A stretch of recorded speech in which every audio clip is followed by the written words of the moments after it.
Okay, for this one, we're going to be using the edit number 2 picture to drive our edit number 3 picture. So the first thing I need you to do is go to the Pixlr.com. Do not sign in. You do not need to give them your information. Instead, we're just going to use the Pixlr E Advanced Photo Editor. And it should pull up your latest projects. You can see I've been doing some projects here.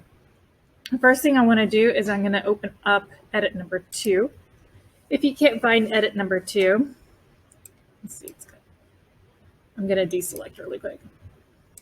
If you can't find edit number 2, I've provided a sample for you in your editing project on Google Classroom.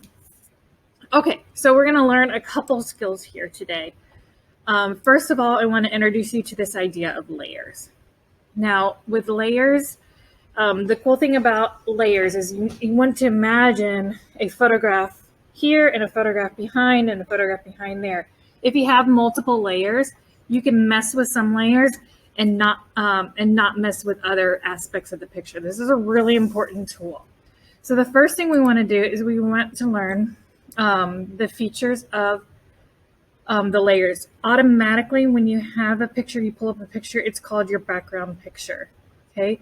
There's no transparency inside of it, and it is visible. You can hide it if you want to see what it would look like without that layer. There's some options for you. There's something called flatten image. If you think about flattening image, that means all the layers get combined into one. You don't ever want to do that unless you need to for some reason. We might be doing it in some of the later projects. Okay, so the first thing I want to do is I want to make a copy of this layer. Okay, so I'm going to, give me just a second, let's pull this up. So I have this layer selected, and now I can duplicate the layer. Another way I can do it is to come up here and go to Layer, Duplicate Layer. Okay, so let's duplicate the layer. Now I have both the background and I have the background copy. Now whatever layer is on top is a layer that is going to be the most visible. So let me just show you for an example. Let's say I draw on this layer. Notice I've got that layer selected. Okay, now if I were to hide that layer, you would only see the layer underneath. Okay, so I've got 2 layers that are identical. I'm going to go back because I don't want that scribble line on there. There we go, so I went back in time. So I've got my copy and I've got my background image. I suggest you do a copy anytime that you want to mess around with an image, but you don't want to mess with the original. Or you want to mess around with an image and you want to subtly change things. And that's what we're going to be doing in this assignment today. So we're going to learn something called the lasso select tool. So there's this tool right here, and it looks like a lasso. And basically, this is a selection tool similar to this, but you get more free choice with it.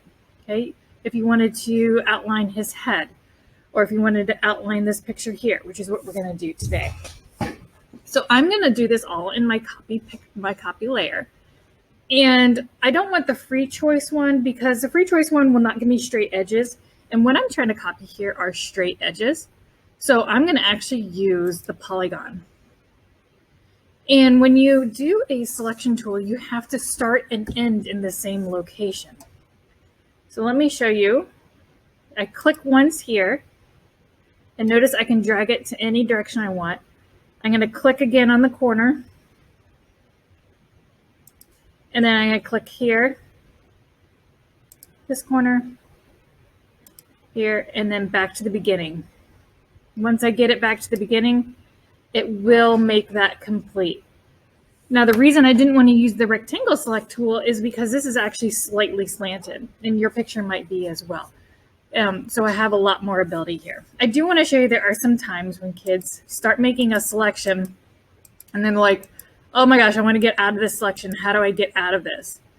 Okay, so if you come over to select and you select deselect, you can get right out of that. So when in doubt and you don't want a selection anymore, just click the word deselect. Okay, now I start it again. I can always go back to the beginning and then I can go to deselect. Or if I have this selection here and I know I don't want that, all I do is start to create my new selection by going to select, deselect, and then I can start over again. Okay, so I'm going to make this selection.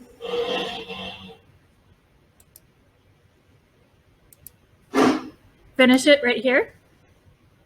Okay, so I've made my selection, and now I can manipulate anything inside of the selection. So just for fun, I'm going to start playing around with filters, and I'd love for you to play around with filters too. Maybe one thing I want to do is first I want to change it so that I have some color here. Remember how we talked about colorizing? Let's see if I can colorize this picture. Cool. So notice that it only colorized this picture. It's really bright. It only colorized my selection. Let's try something kind of more purplish. Click apply. I think that's really bright, and I think that's a really annoying picture right now. But let's go ahead and do some playfulness with any types of filters that you want to do. Just for fun, so I really don't care what it is you do. But I do want you to play around with any kind of filters. Okay? You all probably all know what filters are. Okay, that's totally not what I wanted to do, so I'm going to cancel that out. Let's find vignette is kind of fun. Mosaic. There we go. Cool. I blurred it out. I'm going to click apply. All right. So now I've got my selection. I turned it purple for fun. I colorized it because it was a black and white picture. I had to do that under hue saturation, and I colorized it, and then I did a filter. Now I want to deselect because I'm not needing to select this anymore.